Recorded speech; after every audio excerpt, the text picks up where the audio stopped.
Hello everyone, यह है coordination compounds का फिफ्थ पार्ट जिसमें हम पढ़ने वाले हैं वैलेंस बॉन्ड थ्योरी। ऑलरेडी इस चैप्टर का 4 पार्ट बन चुका है, वो भी आप चाहे तो देख सकते हैं। पहले हम शुरू करेंगे वैलेंस बॉन्ड थ्योरी से, लेकिन इससे पहले हमने और एक थ्योरी पढ़ रखी थी जो कि है वर्नर थ्योरी, जो कोऑर्डिनेशन कंपाउंड्स का सबसे पहला थ्योरी था। तो हम ये देखते हैं जब भी हम कोई चीज़ पढ़ने जाते हैं ना, तो हर चीज़ जो है एवॉल्व होने लगता है। तो जैसे कोऑर्डिनेशन कंपाउंड्स के बारे में सबसे पहले जो थ्योरी बनी थी वो थी वर्नर थ्योरी। लेकिन ज़रूरी नहीं कि शुरू में एक बार जो स्टडी हो जाती है वो एकदम से सही हो सकता है उन्होंने कुछ बेसिक आइडियाज़ दे दिए हों, बट उसमें कुछ लिमिटेशंस रह गए हों, जिन्हें फिर कोई दूसरा साइंटिस्ट क्या करता है, आगे स्टडी करता है। तो वैसे ही पहला जो हमारा थ्योरी था वो था वर्नर थ्योरी। उसमें जो ड्रॉबैक्स निकले उसे क्लियर किया किसने? वैलेंस बॉन्ड थ्योरी ने। तो हम इससे पहले कि हम वैलेंस बॉन्ड थ्योरी में जाए, हम देख लेते हैं कि जो वर्नर थ्योरी थी उसमें क्या लिमिटेशंस रह गए थे। क्योंकि वर्नर थ्योरी हमने ऑलरेडी पढ़ रखा है, तो पहले ये देखते हैं कि उसमें कौन सी लिमिटेशंस रह गई थी। तो हम देखते हैं जो वर्नर्स थ्योरी है उसने कुछ कुछ चीज़ें एक्सप्लेन नहीं की थी। जैसे पहला ये था कि क्यों कुछ ही एलिमेंट्स ऐसे हैं जो कोऑर्डिनेशन कंपाउंड्स बनाते हैं, क्यों सारे एलिमेंट्स कोऑर्डिनेशन कंपाउंड नहीं बनाते। तो ये चीज़ उन्होंने एक्सप्लेन नहीं किया कि क्यों कुछ ही एलिमेंट्स कोऑर्डिनेशन कंपाउंड अच्छे से बना पाते हैं। और दूसरा ये था कि उन्होंने बॉन्ड्स में जो डायरेक्शनल प्रॉपर्टीज़ हैं उन्हें एक्सप्लेन नहीं की, यानी कि जो कोऑर्डिनेशन कंपाउंड्स हैं उनके बॉन्ड में डायरेक्शनल प्रॉपर्टीज़ हैं जो जनरली कोवैलेंट बॉन्ड्स में होता है। तो उन्होंने ये भी एक्सप्लेन नहीं किया कि क्यों बॉन्ड्स में डायरेक्शनल प्रॉपर्टीज़ होती है। और तीसरा, कोई भी कोऑर्डिनेशन कंपाउंड का मैग्नेटिक या फिर ऑप्टिकल प्रॉपर्टी भी उन्होंने एक्सप्लेन नहीं किया, जैसे कि वो कॉम्प्लेक्स पैरामैग्नेटिक है या डायामैग्नेटिक है। ये 3 चीज़ें ना उन्होंने एक्सप्लेन नहीं की थी। तो इस थ्योरी के बाद जो है बहुत सारी थ्योरीज डेवलप हुई, जैसे कि valence bond theory, crystal field theory, ligand field theory and molecular orbital theory. तो ये 4 थ्योरीज जो है वर्नर्स थ्योरी के बाद डेवलप हुआ था, जिसमें से हम वैलेंस बॉन्ड थ्योरी और क्रिस्टल फील्ड थ्योरी इस चैप्टर में पढ़ने वाले हैं। बाकी की जो दो थ्योरीज हैं ये हम हायर लेवल में पढ़ेंगे। जैसे आप ग्रेजुएशन कर रहे हो तब आप ये चीज़ें पढ़ोगे, अब हम सिर्फ ये दोनों चीज़ें पढ़ेंगे। और आज की इस वीडियो में हम स्पेशली पढ़ने वाले हैं वैलेंस बॉन्ड थ्योरी के बारे में। वैलेंस बॉन्ड थ्योरी को समझने के लिए आपको क्लास 11th का एक टॉपिक है हाइब्रिडाइजेशन, ये चीज़ समझनी बहुत ज़रूरी है। तो ये चीज़ अगर आपको पता है तो आप ये वैलेंस बॉन्ड थ्योरी इजीली कर पाओगे। यहाँ पे हम क्या देखते हैं, जैसे मान लीजिए ऑर्बिटल्स जो होता है, मैं यहाँ पे एनर्जी के ऑर्डर पे नहीं लिख रही हूँ। जैसे पहले शेल पे होता है 1s, दूसरे शेल पे 2s और 2p होता है, तीसरे शेल पे होता है 3s, 3p, 3d and fourth shell में होता है 4s, 4p, 4d, आगे 4f भी होता है। अब हमारे लिए इतना काफ़ी है। तो यहाँ पे ये वैलेंस बॉन्ड थ्योरी क्या बोलता है, जब लिगैंड्स आते हैं, क्योंकि हमने अब तक ये पढ़ रखा है कि जो कोऑर्डिनेशन कंपाउंड्स होता है उसमें मेटल होता है एंड लिगैंड होता है। लिगैंड वो 4 लिगैंड हो या मेटल के साथ 6 लिगैंड हो, ऐसे कुछ होगा। और यहाँ पे कोई चार्ज होगी x- या x+ जो भी है, ऐसे कुछ चार्ज भी होगा। तो ये जो हमारा कोऑर्डिनेशन कंपाउंड होता है इसमें मेटल के साथ क्या होता है, लिगैंड होता है। तो जब भी लिगैंड के इन्फ्लुएंस में ये मेटल आता है तो ये मेटल क्या करते हैं, अपने कुछ ऑर्बिटल्स को ना हाइब्रिडाइज करते हैं। क्योंकि हमने क्या पढ़ रखा है, कोऑर्डिनेशन कंपाउंड्स में जो मेटल है इसके पास वेकेंट ऑर्बिटल होना चाहिए, खाली ऑर्बिटल्स होने चाहिए इनके पास। और जो हमारा लिगैंड है इनके पास होने चाहिए इलेक्ट्रॉन पेयर। अब ये क्या करेंगे, जो ये वेकेंट ऑर्बिटल्स हैं उसमें ये अपने इलेक्ट्रॉन पेयर डोनेट करते हैं, यही होता है ना। तो हमें क्या देखना है, जो ये वेकेंट ऑर्बिटल्स होते हैं मेटल के वो हाइब्रिडाइज होंगे। हाइब्रिडाइज क्यों होते हैं, ताकि उनकी एनर्जी सेम हो जाए, ताकि जो ओवरलैपिंग है ऑर्बिटल्स का लिगैंड्स के ऑर्बिटल के साथ वो इफेक्टिवली हो पाए। यानी इनका कोई ऑर्बिट अगर ऐसे वेकेंट है और ये जो है इनके पास इलेक्ट्रॉन पेयर्स है, तो ये ऑर्बिटल्स क्या करेंगे, आपस में ओवरलैप करेंगे और ओवरलैप करके ये अपने इलेक्ट्रॉन्स इन्हें दे देंगे। तो जितना ज़्यादा ये ऑर्बिटल्स की एनर्जी सेम होगी उतनी ज़्यादा अच्छे से ये ओवरलैप कर पाएगा। इसलिए क्या करते हैं, ये अपने ऑर्बिटल्स को हाइब्रिडाइज करते हैं। तो ये 2 तरह से कर सकते हैं, या तो ये अपने n-1d orbital, ns orbital and np orbital का यूज़ करेंगे, या फिर ये अपना ns Np and Nd orbitals का यूज़ करेंगे। अब इसका मतलब क्या है, अगर आप n का वैल्यू 4 रख कर देखो तो 4 - 1 3 होता है ना, तो हो जाएगा 3d 4s 4p, यानी कोई मेटल एटम जो है वो ये 3 ऑर्बिटल्स का यूज़ कर सकता है, यानी 3d 4s एंड 4p। या तो वो ये 3 ऑर्बिटल्स को क्या करेंगे, हाइब्रिडाइज करेंगे, या फिर 4s 4p एंड 4d, या फिर ये तीनों ऑर्बिटल्स को वो हाइब्रिडाइज करेंगे। और हाइब्रिडाइज होने के बाद जब ये ऑर्बिटल्स की एनर्जी सेम हो जाएगी, इक्वल हो जाएंगी, तब ये ऑर्बिटल्स क्या करेंगे, लिगैंड के जो फिल्ड ऑर्बिटल्स हैं उनके साथ ये ओवरलैप करके कोवैलेंट बॉन्ड्स बनाते हैं। यानी जो हमारा वैलेंस बॉन्ड थ्योरी है ना, ये जनरली ये बताना चाहता है कि जो मेटल और लिगैंड के बीच में जो बॉन्ड है ना, जो कोऑर्डिनेशन बॉन्ड बनता है, वो थोड़ा सा कोवैलेंट नेचर का होता है। वो इसलिए क्योंकि यहाँ पे ऑर्बिटल्स क्या हो रहे हैं, ओवरलैप हो रहे हैं, तो यहाँ पे कोवैलेंट वाला कॉन्सेप्ट चलता है। तो यहाँ पे ये यही बता रहा है कि जब भी कोई मेटल लिगैंड के इन्फ्लुएंस में आता है तो वो अपने इन ऑर्बिटल्स का या फिर इन ऑर्बिटल्स का क्या करता है, हाइब्रिडाइजेशन करता है, ताकि उनकी एनर्जीज और शेप सेम हो जाए और वो लिगैंड के ऑर्बिटल्स के साथ वो ओवरलैप करके बॉन्ड्स बना सके। और ये जो ओवरलैपिंग हो रही है वो फिर ऑर्बिटल्स जो हाइब्रिडाइज्ड है ना, वो जो है स्पेस में ओरिएंट होके उसकी ज्योमेट्री देता है। तो वो ज्योमेट्री के बारे में भी हम यहाँ पर पढ़ेंगे। तो पहले ये देखते हैं कि ये जब हाइब्रिडाइज होता है तो उसकी ज्योमेट्री क्या होती है। तो चलिए हम इस टेबल को समझते हैं। अगर किसी कॉम्प्लेक्स का कोऑर्डिनेशन नंबर 4 है तो उसकी दो तरह की हाइब्रिडाइजेशन हो सकती है, sp3 या फिर dsp2। इसका क्या मतलब है, वो अपना एक s ऑर्बिटल और 3 p ऑर्बिटल को हाइब्रिडाइज कराएंगे। यहाँ पे क्या होगा, एक d ऑर्बिटल, एक s ऑर्बिटल और 2 p ऑर्बिटल को हाइब्रिडाइज करेंगे। अगर sp3 हुआ तो उसका शेप होगा टेट्राहेड्रल, और अगर dsp2 हुआ शेप होगा स्क्वायर प्लेनर। ये शेप्स तो आपको पता ही होगा। अब जो है अगर कोऑर्डिनेशन नंबर 5 हुआ तो उसका हाइब्रिडाइजेशन होता है sp3d, यानी एक s ऑर्बिटल, 3 p ऑर्बिटल और एक d ऑर्बिटल हाइब्रिडाइज होते हैं और ज्योमेट्री होती है ट्राइगोनल बाय पिरामिडल। और अगर कोऑर्डिनेशन नंबर 6 हो तो दो तरह की हाइब्रिडाइजेशन हो सकती है, sp3d2 या d2sp3, और उसकी ज्योमेट्री होगी ऑक्टाहेड्रल, दोनों ही केस में। अब आप यहाँ पे क्या देख रहे हो, d बाद में आ रहा है, यानी ये कौन सा केस है पता है, जैसे 4s 4p 4d, यानी 4s का ऑर्बिटल यूज़ हो रहा है, 4p के तीनों ऑर्बिटल्स यूज़ हो रहे हैं और 4d का 2 ऑर्बिटल यूज़ हो रहा है। या फिर क्या हो सकता है, यहाँ पर ये वो वाला केस है 3d 4s 4p, यानी 3d का 2 ऑर्बिटल यूज़ होगा, फिर 4s का एक ऑर्बिटल और 4p का 3 ऑर्बिटल। तो ऐसे होगा तो ये हाइब्रिडाइजेशन है। अगर ऐसे हाइब्रिडाइज हो रहा है तो d2sp3 होता है। तो ये तो जनरल हो गया। वैलेंस बॉन्ड थ्योरी का यूज़ करके ना सबसे पहले तो हम ये निकाल सकते हैं कि उस कॉम्प्लेक्स का हाइब्रिडाइजेशन क्या होता है।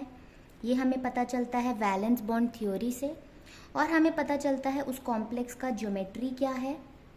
उसके बाद हमें पता चलता है उसमें कितने अनपेयर्ड इलेक्ट्रॉन्स है उस कॉम्प्लेक्स में, यानी नंबर ऑफ अनपेयर्ड इलेक्ट्रॉन्स के बारे में पता चलता है। And at last magnetic property के बारे में भी हमें इसमें पता चलता है। तो ये सारी इंफॉर्मेशन हमें कौन देता है, वैलेंस बॉन्ड थ्योरी देता है। मैग्नेटिक प्रॉपर्टी का क्या मतलब है कि वो कॉम्प्लेक्स पैरामैग्नेटिक है या डायामैग्नेटिक है, ये चीज़ें हमें वैलेंस बॉन्ड थ्योरी में पता चलती हैं। सिर्फ वैलेंस बॉन्ड थ्योरी का जो कॉन्सेप्ट है वो समझ लेना काफ़ी नहीं होता है। हमें जो है जो हमारा डी ब्लॉक एलिमेंट है, यानी जो ट्रांजिशन एलिमेंट्स हैं, उनमें जो पहला सीरीज़ होता है उनका इलेक्ट्रॉनिक कन्फिग्रेशन जानना हमारे लिए बहुत ज़रूरी है, क्योंकि आपके इस चैप्टर में जो मोस्टली कॉम्प्लेक्सेस हैं वो सारे के सारे फर्स्ट ट्रांजिशन सीरीज़ वाले हैं। तो उनका जो इलेक्ट्रॉनिक कन्फिग्रेशन है वो आपको पता होना चाहिए। सबसे पहले तो आपके फर्स्ट ट्रांजिशन सीरीज़ में कौन कौन से एलिमेंट्स आते हैं, scandium, titanium, vanadium, chromium, manganese, iron, cobalt, निकल, कॉपर, जिंक, ये सारे एलिमेंट्स आते हैं। ये 10 एलिमेंट्स हैं हमारे फर्स्ट ट्रांजिशन सीरीज़ में। अब इनका एटॉमिक नंबर कैसे है, ये 21 से लेकर 30 तक होता है, तो उनका एटॉमिक नंबर भी हम यहाँ पर लिख लेते हैं। उसके बाद हम ये देखेंगे कि इनमें इलेक्ट्रॉन्स फिल कैसे होता है, मैंने जस्ट थोड़ा फास्ट करने के लिए ऑलरेडी लिखा है। अब मैंने ये जो लिख रखा है ये है हमारा ऑफबाउ का जो सीरीज़ है, जैसे सीक्वेंस में इलेक्ट्रॉन्स फिल होते हैं। तो सबको पता है ये सीक्वेंस है, जहाँ तक हमारे लिए रिक्वायर्ड है हमने वही लिखा है। सबको पता है एस में 2 इलेक्ट्रॉन्स मैक्सिमम होते हैं, पी में 6 इलेक्ट्रॉन और डी में मैक्सिमम 10 इलेक्ट्रॉन होता है। तो अगर मैं ऐसे देखूँ, अगर मैं यहाँ तक इलेक्ट्रॉन फिल कर दूँ, 2 + 2 + 6 10 होता है, फिर 2 6 एंड 2 10 होता है, यानी यहाँ से यहाँ तक भर जाए तो कितने इलेक्ट्रॉन्स फिल हो गए? 20 इलेक्ट्रॉन्स फिल हो गए, क्योंकि 4s जो है एनर्जी उसका कम होता है तो इलेक्ट्रॉन पहले उस पर भरेगा। तो यानी हम यहाँ पर सब जगह 4s में पहले इलेक्ट्रॉन अगर भर देते हैं, मान लो मैंने सब में 4s में 2 इलेक्ट्रॉन्स भर दिया, तो कितने इलेक्ट्रॉन्स फिल हो गए? सब में 20 इलेक्ट्रॉन हो गए, क्योंकि यहाँ पे जो 3p से आगे जो भी जितने भी हैं वो मैंने नहीं लिखा है यहाँ पर, क्योंकि उसकी नीड नहीं है, हमें सिर्फ आउटर मोस्ट कन्फिगरेशन चाहिए। तो हमने देखा जब मैंने 4s2 लिख लिया, इसका मतलब है 20 इलेक्ट्रॉन्स फिल हो गए। अब मैं क्या देखूंगी, इसके पास तो 21 थे, यानी एक इलेक्ट्रॉन जो है वो डी पे जाएगा, 2 इलेक्ट्रॉन डी पे जाएगा, इसमें 3 इलेक्ट्रॉन, इसमें 4 इलेक्ट्रॉन, इसमें 5, इसमें 6, इसमें 7, इसमें 8, इसमें 9 और इसमें 10। अब जिन लोगों को ना इलेक्ट्रॉनिक कन्फिगरेशन की एक्सेप्शन पता है कॉपर और क्रोमियम की, वो बोलेंगे मैंने यहाँ पर गलत लिखा है। मैं बताती हूँ, मैंने बस याद करने का एक तरीका बताया है, आगे इस पर जाते हैं। तो हाँ, मैं ऐसे याद रखती हूँ, जैसे किसी का एटॉमिक नंबर 21 है तो मैं क्या करती हूँ, इसका 2 मैं 4s के साथ लिखूंगी और ये जो 1 है मैं 3d के साथ लिखूंगी।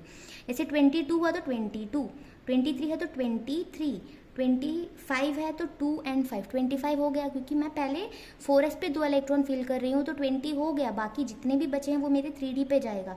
तो ऐसे लिखना बहुत आसान है, जैसे 28 है तो 2 and 8, 27 के लिए 2 and 7, ऐसे मैं लिखती हूँ। अब यहाँ पर भी वैसे ही 2 and 4 है, बट जिन्हें पता है कि exactly half filled and completely filled orbitals are very stable, तो यहाँ पे ये होता है कि डी में तो 5 ऑर्बिटल्स होते हैं ना, इसके पास 4 है, अगर और एक आ जाएगा तो पांचों में एक एक इलेक्ट्रॉन्स होंगे जो कि है एग्जैक्टली हाफ फिल्ड, इसीलिए एक इलेक्ट्रॉन यहाँ से यहाँ पर आ जाता है और इसका कन्फिग्रेशन हो जाता है 3d5 4s1, ये हो गया। और यहाँ पे 3d9 है, अगर 10 होता तो ये कम्प्लीटली फिल्ड होता ना, इसलिए वो क्या करते हैं, एक इलेक्ट्रॉन 4s से ले लेता है और बन जाता है 3d10 और 4s के पास रह जाता है एक इलेक्ट्रॉन।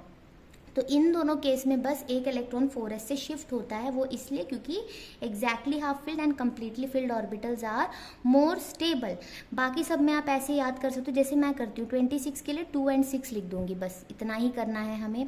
और एक बात याद रखना, इलेक्ट्रॉन फिल तो इस ऑर्डर में होते हैं, एनर्जी के ऑर्डर में, लेकिन जब इलेक्ट्रॉन को निकलना होता है ना, तो वो ऐसे नहीं देखते कि मैं तो आखिर में डी में गया था तो मैं पहले निकलूंगा भी डी से, ऐसे नहीं होता है। अब जैसे हम सबको पता है ये न्यूक्लियस है मान लीजिए, और ये है मान लीजिए हमारा फर्स्ट ऑर्बिट, ये है हमारा सेकेंड ऑर्बिट या सेकेंड शेल, ये है हमारा थर्ड शेल एंड ये है हमारा फोर्थ शेल, यानी ये 1 2 3 and 4।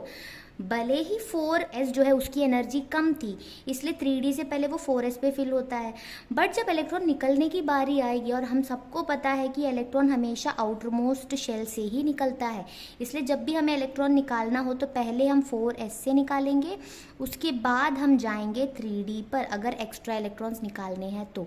ये बात बिल्कुल ध्यान रखिए। अब इससे पहले कि हम कॉम्प्लेक्सेस का ज्योमेट्री निकालें, मैं कुछ चीज़ें आपको बता देती हूँ जो आपको नोट करनी है। वैलेंस बॉन्ड थ्योरी में हम कुछ चीज़ें एज्यूम करते हैं, एज्यूम नहीं, जैसे मतलब ये चीज़ें अभी तो वेरीफाइड हैं, बट जब वैलेंस बॉन्ड थ्योरी बना था तब उन्होंने ऐसे एज्यूम किया था कि ये जो कुछ लिगैंड्स है ये वीक लिगैंड्स हैं और ये जो है स्ट्रॉन्ग लिगैंड्स हैं। तो आपको ये याद रखना है, X- यानी हैलोजेंस, उसमें जो भी है fluoride, chloride, bromide and iodide, ये सभी, water, thiocyanate and oxalate ion, oxalate यानी C2O4 2-, तो ये सारे जो है वीक लिगैंड्स में कंसिडर किया जाता है। और जो अमोनिया है, EN यानी ethylene diamine, cyanide ion and CO carbon monoxide या कार्बोनिल लिगैंड कहते हैं, ये सबको स्ट्रॉन्ग लिगैंड कंसिडर किया जाता है। अब इन दोनों में फ़र्क क्या है, वो ये है कि जो स्ट्रॉन्ग लिगैंड्स होते हैं वो इलेक्ट्रॉन्स को पेयर करवा देते हैं। और इसका जो रीज़न है ये मैं अभी बता सकती हूँ, बट ये और बेटर आप समझ सकते हो अगर हम क्रिस्टल फील्ड थ्योरी के बाद इसे समझें। तो क्रिस्टल फील्ड थ्योरी का जब मैं वीडियो बनाऊंगी उसमें मैं ये अच्छे से समझाऊंगी कि क्यों स्ट्रॉन्ग लिगैंड्स इलेक्ट्रॉन्स का पेयरिंग कराते हैं। तो यहाँ पे हमें ये देखना है, जब भी हम क्या करेंगे वैलेंस बॉन्ड थ्योरी में क्वेश्चंस कर रहे होते हैं, अगर कहीं पे भी आपको ये सारे लिगैंड्स दिखे, ammonia, EN, cyanide and carbonyl वाले, तो ये सारे लिगैंड्स क्या करेंगे, इलेक्ट्रॉन्स की पेयरिंग करा देंगे। जैसे मान लीजिए आपके पास है 3D6। 3D6 का क्या मतलब होता है, 3D में तो 5 ऑर्बिटल्स होते हैं ना, 6 का मतलब है 1 2 3 4 5 एंड 6 ऐसे होता है। अगर हमारे पास कोई स्ट्रॉन्ग लिगैंड्स हो तो वो क्या करेंगे, अगर स्ट्रॉन्ग लिगैंड्स हैं तो वो क्या करेंगे, ये जो 6 ऑर्बिट इलेक्ट्रॉन्स हैं हमारे, उन्हें क्या करेंगे 1 2 3 4 5 6 ऐसे पेयरिंग करवा देते हैं। और जो हमारे वीक लिगैंड्स होते हैं वो क्या करेंगे, उसे एज इट इज़ रहने देते हैं, मतलब वीक लिगैंड में कोई चेंज नहीं होगा, वो पेयरिंग करवा ही नहीं पाएगा। तो ये डिफरेंस होता है strong ligand and weak ligand में। अब इसकी वजह से क्या होता है वो हम अभी आगे वाले पॉइंट्स में भी देखते हैं। अब जैसा हमने बोला था कि जो वैलेंस बॉन्ड थ्योरी होता है वो मैग्नेटिक प्रॉपर्टी भी बताता है कि वो पैरामैग्नेटिक है या डायामैग्नेटिक। तो हम ये देखेंगे अगर किसी भी कॉम्प्लेक्स में एक या एक से ज़्यादा अनपेड इलेक्ट्रॉन है तो वो पैरामैग्नेटिक होगा। अगर उस कॉम्प्लेक्स में एक भी अनपेड इलेक्ट्रॉन नहीं है तो वो डायामैग्नेटिक होगा। जैसे मैं एक एग्जाम्पल लेती हूँ D4 कन्फिग्रेशन का।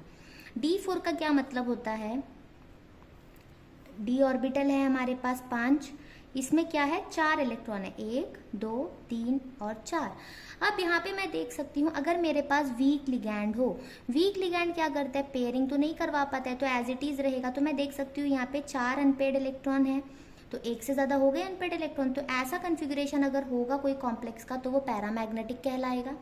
अगर यही D4 है बट हमारे पास इस बार स्ट्रॉन्ग लिगैंड है, तो इसमें क्या होगा, ये जो D ऑर्बिटल है हमारे पास 5 लेकिन इलेक्ट्रॉन्स है 4, तो ये पेयरिंग करवा कर कुछ इस तरह से पेयरिंग करवा देगा। तो अब हम क्या बोल सकते हैं, यहाँ पे एक भी अनपेड इलेक्ट्रॉन नहीं है तो ये क्या कहलाएगा, डायामैग्नेटिक कहलाएगा। तो ये बेसिक डिफरेंस होता है। अगर आप ये आप आगे समझ जाओगे, बस इतना याद रखना, एक भी अनपेड इलेक्ट्रॉन दिख गया पैरामैग्नेटिक है, अगर सारे के सारे पेयर्ड है तो ही वो डायामैग्नेटिक होगा। ऐसे मत सोचना कि पेयर्ड है, आगे मान लीजिए ऐसा है, आप कहोगे पेयर्ड है तो डायामैग्नेटिक है, नहीं, बट एक भी अनपेयर्ड दिख गया तो वो पैरामैग्नेटिक ही होगा। सबके सब पेयर्ड है तो ही वो डायामैग्नेटिक होगा। तो अब अगला पॉइंट देखते हैं। जैसा कि हमने शुरू में देखा था कि जो मेटल होते हैं वो अपने N-1D, NS, NP या फिर NS, NP and ND orbitals use कर सकते हैं। तो अगर वो N-1D ऑर्बिटल यूज़ कर रहा है, जैसे कि मान लीजिए फर्स्ट ऑर्बिट है, second orbit, third orbit and fourth orbit, तो इस थर्ड वाले ऑर्बिट में क्या होता है 3D और इसमें होता है 4s एंड 4p। तो अगर हम देखें अगर ये वाले 3 ऑर्बिटल्स हाइब्रिडाइज हो रहे हैं तो क्लियरली विजिबल है कि जो 3D है वो अंदर वाला ऑर्बिट है ना। तो अगर ये वाला ऑर्बिट यानी N-1D ऑर्बिट अगर हमारा हाइब्रिडाइज हो रहा है तो उसे हम कहते हैं इनर ऑर्बिटल कॉम्प्लेक्स, क्योंकि यहाँ पे हमें दिख रहा है कि 4s और 4p तो आउटर ऑर्बिट के हैं, बट जो हमारा D है वो अंदर वाले ऑर्बिट का है, इसीलिए इसे हम कहते हैं इनर ऑर्बिटल कॉम्प्लेक्स। ये तो वेरीफाइड है इससे, बट इसे क्यों लो स्पिन कॉम्प्लेक्स कहते हैं वो भी जानना ज़रूरी है। इनर ऑर्बिटल ना जनरली ऐसे होता है जब स्ट्रॉन्ग लिगैंड्स होते हैं, जैसे मैंने आपको बताया अगर स्ट्रॉन्ग लिगैंड है, मान लीजिए D6 है हमारे पास, तो स्ट्रॉन्ग लिगैंड के प्रेजेंस में ये पेयर्ड हो गया। उसके बाद ये है, ये 3D था, ये 4s है और हमारे पास 4p भी है, ऐसे है मान लो। और यहाँ पे क्योंकि स्ट्रॉन्ग लिगैंड की वजह से पेयरिंग हो गया तो यहाँ पे 3D ऑर्बिटल यूज़ हो रहे हैं, s orbital and p orbital use हो रहे हैं। अब हम क्या देखेंगे, यहाँ पे सारे इलेक्ट्रॉन पेयर्ड हो गए। आपको पता होगा ये होता है क्लॉकवाइज स्पिन और ये होता है एंटी क्लॉकवाइज स्पिन। तो इसके लिए हम लेते हैं +½ वैल्यू और इसके लिए हम लेते हैं -½ वैल्यू। अगर हम देखें तो ये +½ -½ कैंसिल, ये भी कैंसिल, ये भी कैंसिल, तो इसका स्पिन ओवरऑल क्या मिलेगा, हमें 0 मिलेगा। तो इसका तो कोई स्पिन है ही नहीं, यानी इसका स्पिन लो है। तो जब भी पेयर्ड हो जाता है तो उसका स्पिन लो होने लगता है, इसीलिए इसे हम लो स्पिन कॉम्प्लेक्स कहते हैं। और इसे स्पिन पेयर्ड कॉम्प्लेक्स इसलिए कहते हैं क्योंकि यहाँ पे इलेक्ट्रॉन्स पेयर्ड हैं, पेयर्ड होने की वजह से इसे स्पिन पेयर्ड भी कहते हैं। तो ये समझ आ गया, तो हम अभी अगला पॉइंट देखते हैं। अब हम देखते हैं अगर मेटल ND ऑर्बिटल यूज़ कर रहा है, यानी जैसे मैंने बताया 1 2 3 एंड फोर्थ शेल है हमारे पास, इसी में हमारे पास 4s है, 4p है, 4d है और वो 4d का यूज़ कर रहा है। तो सारे के सारे ऑर्बिटल्स बाहर के, लेकिन हम जनरली देखते हैं जो d ऑर्बिटल वो यूज़ कर रहा है वो आउटर वाला ऑर्बिट का है या अंदर वाले ऑर्बिट का है। अगर 3d है तो इनर ऑर्बिटल होगा, अगर 4d है तो वो आउटर ऑर्बिटल कॉम्प्लेक्स कहलाएगा। अब उसे हाई स्पिन क्यों कहते हैं? अब मुझे पता है, ये मान लीजिए 3d है, ये 4s, 4p एंड 4d, मैंने सारे ऑर्बिट यहाँ पे बना दिए, 3d, 4s, 4p and 4d। अब मान लीजिए इसे यूज़ करना है 4d, ये तभी पॉसिबल है अगर यहाँ पर कोई खाली स्पेस इसे ना मिले। जैसे d6 अगर होगा तो मैं क्या करूँगी, इसे ऐसे ही रखूँगी, क्योंकि अगर मैं पेयर कर दूँगी तो यहाँ पे जगह खाली हो जाएगा और d ये वाला हाइब्रिडाइज हो जाएगा और ये नहीं होगा। तो ये अगर हाइब्रिडाइज होना है तो इसका मतलब है कि यहाँ पे कोई खाली जगह नहीं होनी चाहिए, यानी यहाँ पे पेयरिंग नहीं होना चाहिए। ये तब पॉसिबल होता है जब हमारे पास वीक लिगैंड हो। तो अब मैंने देखा क्योंकि ये ऑक्यूपाइड है तो एक s ऑर्बिटल, 3 p ऑर्बिटल और इसके 2 ऑर्बिटल यूज़ हो रहे हैं, तो 4d यूज़ हो रहा है, तो ये तो समझ में आ गया। अब हम क्या देख रहे हैं, यहाँ पे इसका स्पिन तो कैंसिल हो रहा है बट ये 4 ऑर्बिटल्स का स्पिन प्लस हाफ, यानी कि इसका स्पिन हो जाता है 2 प्लस 2 का इसका स्पिन होता है, यानी इसका स्पिन हाई हो जाता है, इसीलिए इसे हाई स्पिन कॉम्प्लेक्स कहते हैं। और क्योंकि यहाँ पे पेयरिंग नहीं हो रही इसीलिए इसे स्पिन फ्री कॉम्प्लेक्स भी कहते हैं। तो इतना हो गया। तो अब आप क्वेश्चंस बराबर से कर पाओगे, जैसे मैं आपको स्टेप बाय स्टेप बताऊंगी। 2-3 क्वेश्चन हम यहाँ पे करेंगे और जो एक्सरसाइज क्वेश्चंस होगा या इन टेक्स्ट क्वेश्चन जो भी है टेक्स्ट बुक का, वो मैं अगले पार्ट में कराऊंगी। इसमें सिर्फ हम कॉन्सेप्ट को समझेंगे। तो अगर हमें ये कॉम्प्लेक्स दिया हो और हमसे पूछा जाए कि वैलेंस बॉन्ड थ्योरी का यूज़ करके बताइए कि इसकी हाइब्रिडाइजेशन क्या है, इसकी ज्योमेट्री क्या है, मैग्नेटिक बिहेवियर क्या है, तो ये सारी चीज़ें हमसे पूछा जा सकता है। तो हम जब भी valence bond theory related question करेंगे तो सबसे पहला हमारा काम होगा, जो हमारा सेंट्रल मेटल है ना, उसका इलेक्ट्रॉनिक कन्फिग्रेशन आप लिखोगे। जैसे कोबाल्ट है, एटॉमिक नंबर है 27, तो जैसे मैंने बताया 3d एंड 4s, तो 27 ऐसे हम लिख सकते हैं। उसके बाद ये देखना है कि जो कोबाल्ट है उसका ऑक्सीडेशन स्टेट क्या है।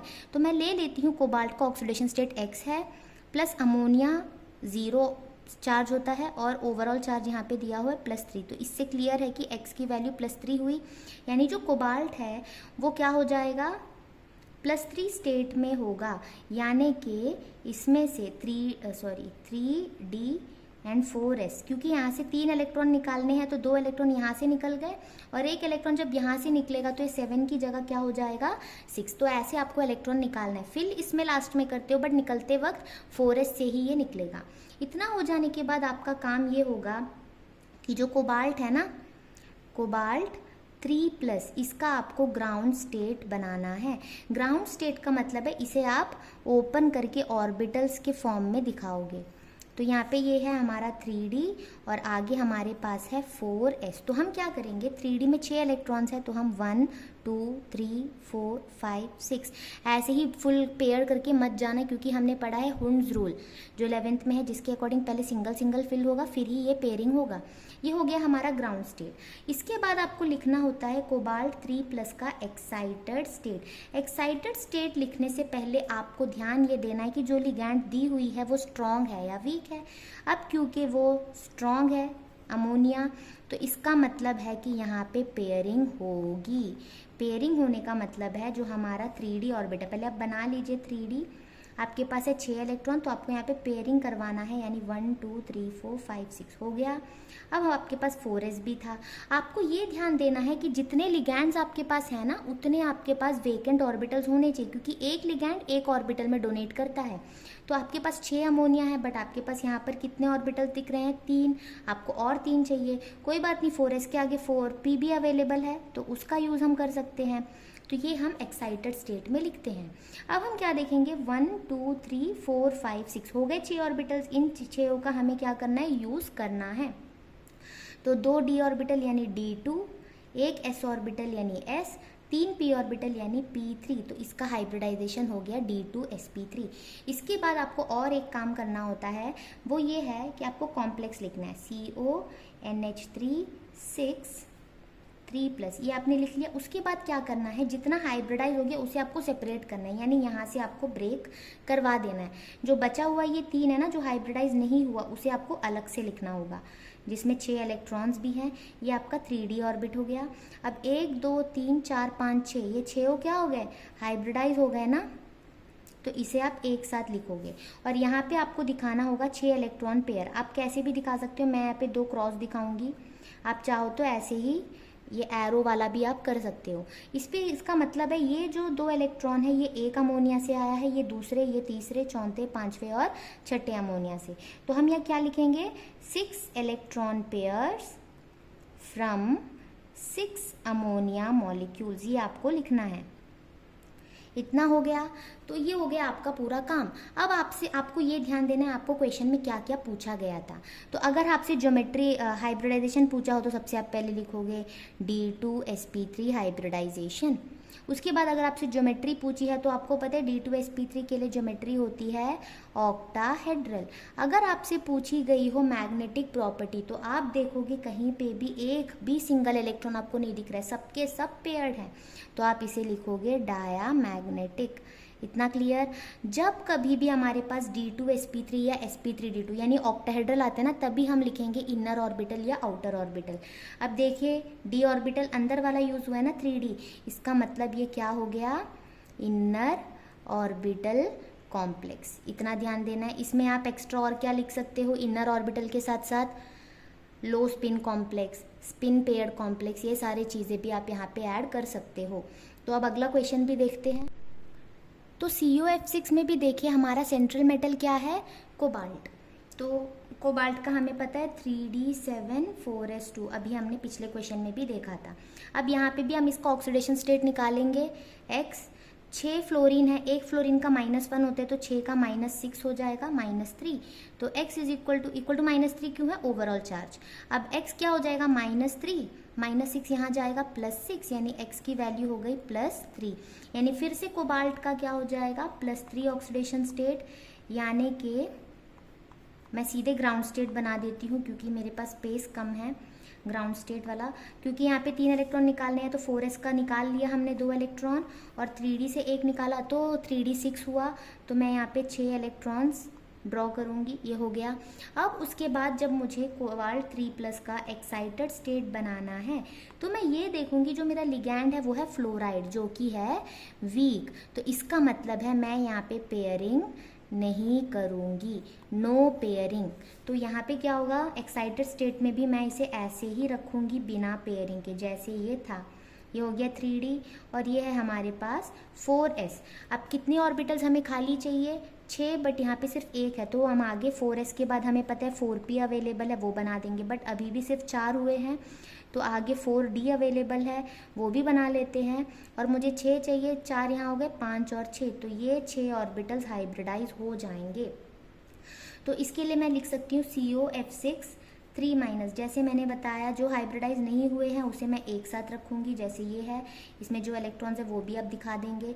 और जो हाइब्रिडाइज हुआ है यानी 1 s ऑर्बिटल, 3 p ऑर्बिटल और 2 d ऑर्बिटल, तो ये हो गया sp3d2, ये हो गया। अब D में जो बाकी के 3 बचे हैं जो हाइब्रिडाइज नहीं हुए हैं वो भी आप यहाँ आखिर में दिखाओगे। इतना हो जाने के बाद आपका क्या काम होगा, यहाँ पे भी इलेक्ट्रॉन्स दिखा दीजिए।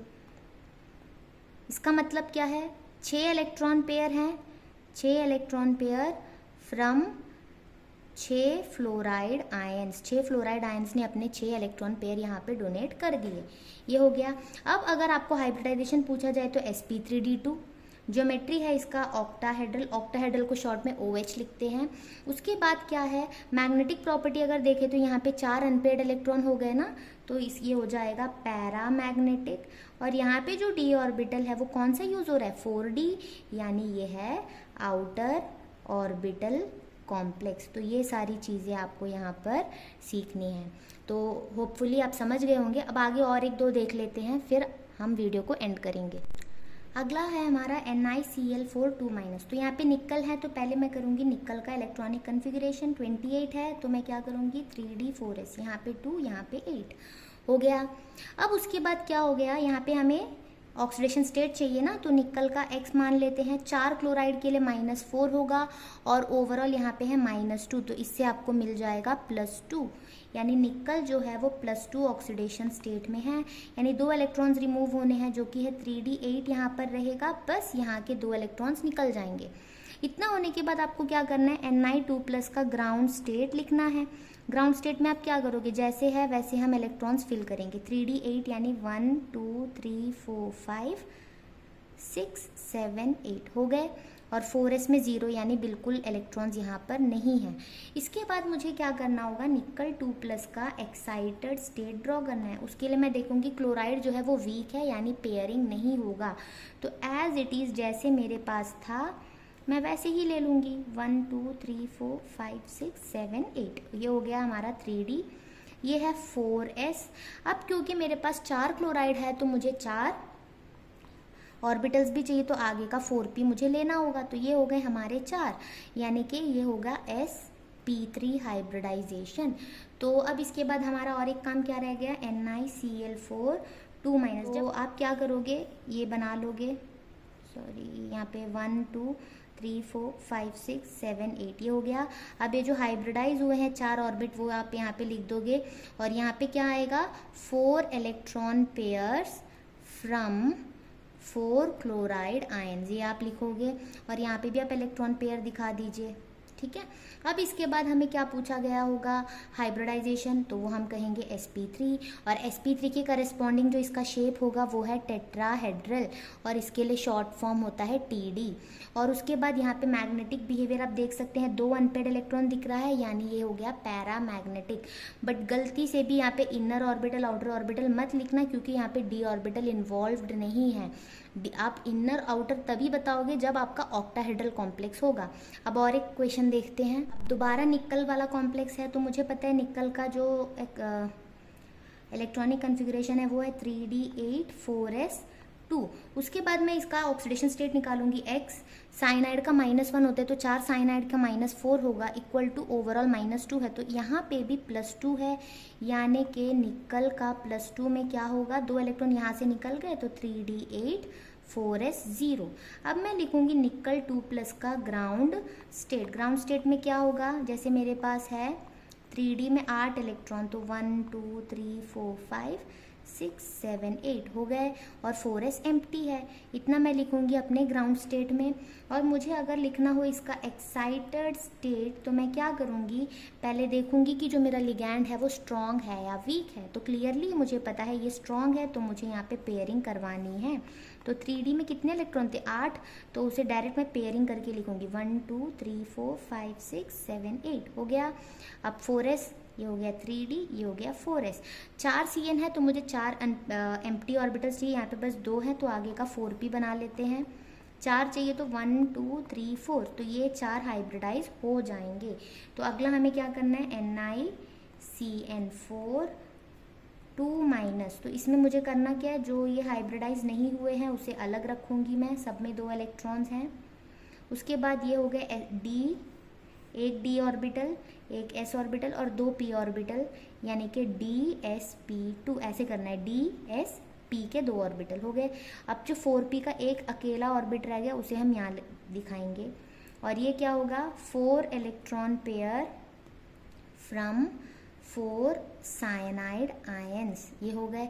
अब यहाँ पे भी हम इलेक्ट्रॉन पेयर दिखा देंगे। उसके बाद हमसे पूछा क्या गया होगा, हाइब्रिडाइजेशन, तो वो है dsp2, और इसका ज्योमेट्री होगा स्क्वायर प्लेनर, और अगर इसका मैग्नेटिक बिहेवियर पूछो तो सबके सब पेयर्ड हैं, तो ये डायामैग्नेटिक होगा। तो यहाँ पे भी ये मत करना कि d अंदर दिख रहा है, 3d यूज़ हो रहा है, तो आप इनर ऑर्बिटल मत लिखिएगा, क्योंकि यहाँ पर इसकी नीड नहीं होती है, सिर्फ ऑक्टाहेड्रल्स के केस में होता है। तो इससे रिलेटेड और क्वेश्चंस बहुत है टेक्स्ट बुक में, और इससे क्वेश्चंस आते ही आते हैं, बहुत इंपॉर्टेंट टॉपिक है। तो NCERT का जितना भी क्वेश्चंस इसके रिलेटेड होगा, तो मैं इसका सेपरेट पार्ट बनाऊंगी, ताकि वीडियो लंबा ना जाए और आप अच्छे से इसे देख पाओ। तो मैं नेक्स्ट वीडियो में उसे कवर करूंगी, और सारे वीडियोस देखते रहिए, और इसके पहले वाले वीडियोस भी आप ज़रूर देखना। Thanks for watching.